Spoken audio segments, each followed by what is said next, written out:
এই যে আমরা যে কুরবানিটা করি এর গোশত এর রক্ত আল্লাহর কাছে কিছুই পৌঁছে না।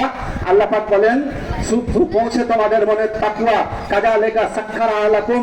এই জন্য এই ভয় করে আমি পশুগুলোকে তোমাদের মতো দুর্বল মানুষের কাছে শক্তিশালী পশুগুলোকে বশে করে দিয়েছি লিতুকাব্বিরুল্লাহ আলা মা হাদাকুম, যাতে করে তোমরা পশু কুরবানির মাধ্যমে আল্লাহ তাআলার প্রশংসা গুণকীর্তন করতে পারো। এই জন্যই পাকের নবীর কাছে জিজ্ঞেস করা হলো।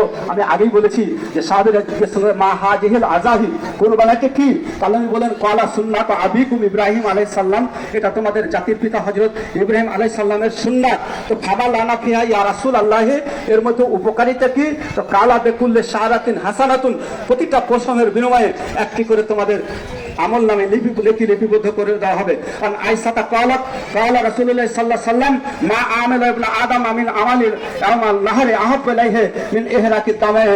আল্লাহ পাকের নবী হযরত মা আয়েশা রাদিয়াল্লাহু আনহা থেকে বর্ণিত, আল্লাহ পাকের নবী বলেন কুরবানির দিন কুরবানি করা ছাড়া, আল্লাহর রাস্তায় রক্ত প্রবাহিত করা ছাড়া পুরো নেক আমল আল্লাহর দরবারে কতটা গুরুত্বপূর্ণ হতে পারে না। কুরবানির দিনে কুরবানি এই বছর কুরবানি করার সমপর্যায়ের কোনো নেক আমল নাই। এবং আল্লাহ পাক বলেন ওয়াইন্নাহু লা ইয়াতি ইয়াউমাল কিয়ামাতি বিকুরুনিহা ওয়া আসআরিহা ওয়া আজলাফিহা।